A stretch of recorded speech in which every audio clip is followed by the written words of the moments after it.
Let me tell you something. There are millions upon millions of videos you could have seen, and you saw this one. Consider yourself lucky. The things I'm going to say in this video are things you have never heard before. It will change your entire perspective on life.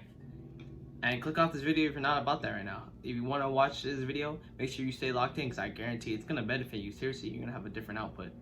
These are the latest patch notes, so everything is up to date. And if you're afraid of the truth, I don't recommend you watch this video. If you don't, if you're afraid of the truth. The first thing I'm going to just debunk right now is fuck your feelings. I always say this, but yeah, fuck your feelings. Literally no one cares. In life, when you're at the gym and you don't want to get under that goddamn bar because it's heavy, the thing is, did you lift it up or not? Life does not care how you felt. You didn't feel like doing it. But the thing is, did you lift it up or not? Did you take action or not? So your feelings are completely irrelevant. And I also say that to say that if you base like your workspace off of feelings, it doesn't have to be entirely just off of feelings, then you're just not gonna get shit entirely done. Like you're gonna half-ass things.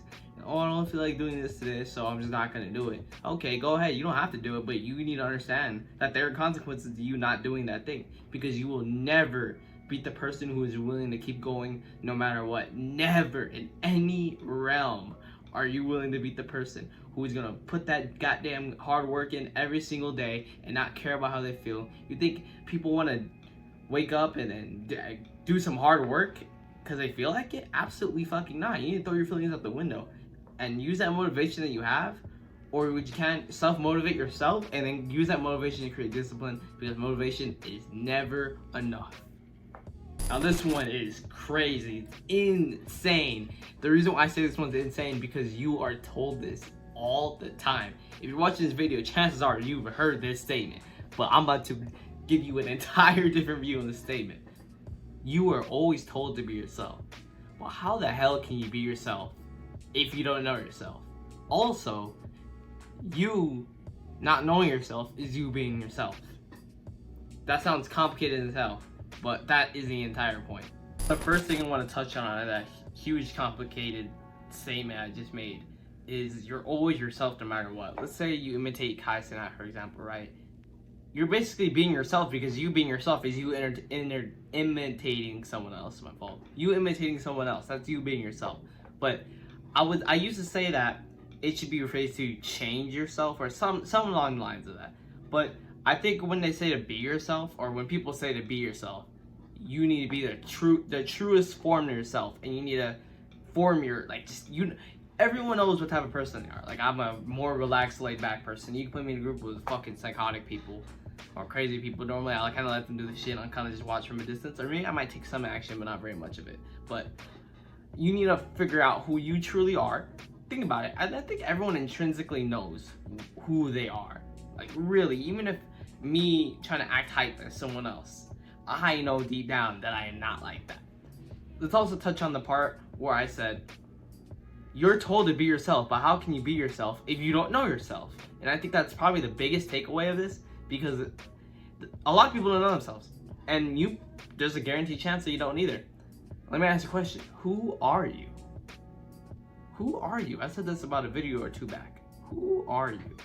Answer that question. That is the first question. Who are you? I guarantee for to ask a lot of people that, they would just sit there and kind of just stumble, because they never thought about that question, because you're so distracted on your screen that you never have the time to think to yourself. You never have the time to think to yourself. So when you're away from that screen and you just kind of just like boredom, I think Einstein came up with a very, very famous equation that E equals mc squared or something like that. Super popular equation. When he was bored, just bored out of his mind. And when you have that boredom, you create thoughts, and you kind of like just like one thing and another thing, and then you connect the dots or whatever. You need to look back and see who you are. I can't tell you. There is no one on this planet, I don't give a fuck what degree they have. They got a doctorate in psychology or whatever. There is no one that can tell you who you truly are. Why is that? Because you've been yourself the longest. You know your deepest fears, what you love. You know everything about yourself without even speaking. So you need to look back, and it's a self-reflection. You need to look in the mirror instead of looking out the damn window. So that is basically what you need to do to kind of see who you are, which I gave you a step-by-step process, but I can't tell you who you are. I can't say, oh, you're calm, oh, you're hype. No, you need to figure out that self. You need to figure that out yourself. Who are you? The next thing I'm going to talk about is cognitive dissonance. Basically, what that is that when told the truth, you reject it no matter what. And a lot of people are like this, which is why they do not go up in life. And there's times where I'm a bit cognitive dissonant too, but definitely it's a lot lower than I would say other people are. And I wouldn't say that in an arrogant tone because, oh, who is the kid, whatever, it doesn't matter. The point is, don't look at the speaker. Think about the message that's being conveyed. That's system 2 thinking. But that's a whole nother thing. I'm not talking about system 2 thinking because that's not what this video is about. I'm going to talk about the rejection of the truth. Earlier, there's a possibility, I don't know who you are, but I guarantee if you were to tell a lot of people out there, fuck your feelings, they would get like, whoa, what? And if you were to give them the most logical explanation ever, some people will still reject the fucking truth. And it can be about politics, whatever. I'm not gonna get into politics because honestly, that's not what I'm talking about in this video. Well, I mean, to some degree it is, and there's a goddamn airplane. But the point is that the truth hurts. It's a very true saying. The truth hurts, and the truth is hard to swallow. And the thing is, once you accept that truth, like for me, for example, when something goes bad in my videos go bad, I can think it's the greatest thing ever. I could say, oh, the algorithm hates me. Oh, no, the algorithm does not hate me. It's basically not that I did a shit job. But there's something that I need to work on because no matter how good I think that video is, the algorithm does not care about how good the video is. Think of it like this. Great phrase. What's better, a devil you don't know or a devil you do know? Come on. The next thing I'm gonna talk about is you're so deeply rooted, or I'm gonna talk about closed-mindedness.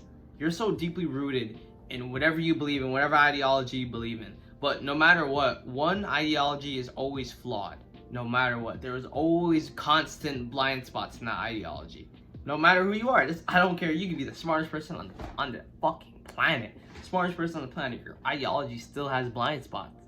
And I say that to say that stop being closed-minded and the thing is with people, they're so deeply rooted in whatever they believe that they go back to my earlier point, they reject the truth of what their belief is. Maybe it's about, let's say there's a religion and the religious book and then there's some truth about the religion, whatever. I'm not gonna say anyone specifically, but a lot of people reject that truth. And the problem is that when you're closed-minded like that, you just significantly lower your ability to learn something. That's why I said earlier, don't look at the speaker or judge the speaker, whatever it is. And I'm not saying that from an insecurity. I'm being genuinely serious when I say this. Look at the message that's being conveyed. Look what's being conveyed, and which is system 2 thinking, which I brought up again. And no, fuck, I'll talk about it. System 2 thinking is that you could like look past things and critically analyze whatever it is. You don't always want to be in that because you could be brushing your teeth and you don't want to critically analyze how the hell you're brushing your teeth. So that's what system 2 thinking is. The kind of little definition to it. There's a lot more to it, but let's go back to the closed-mindedness that some people are so much deeply rooted that it's like literally trying to take a tree with your hands and taking it off the fucking ground what's a redwood forest trees? One of those goddamn trees. You ain't gonna take that shit down with your hands. Come on, you ain't. And that's the thing is with the people, which is why they limit their learning, because their thinking is like super small. Super small. And the problem is when you have that type of thinking, you limit yourself to learning, which I've said a million times, which is the truth. So I should have said at the start of this video to have an open mind, but I guarantee you made it this far, you pretty much had a very enough of an open mind. Anyway, that's it for today's video. I hope y'all enjoyed. Stay blessed. We have higher mountains to climb.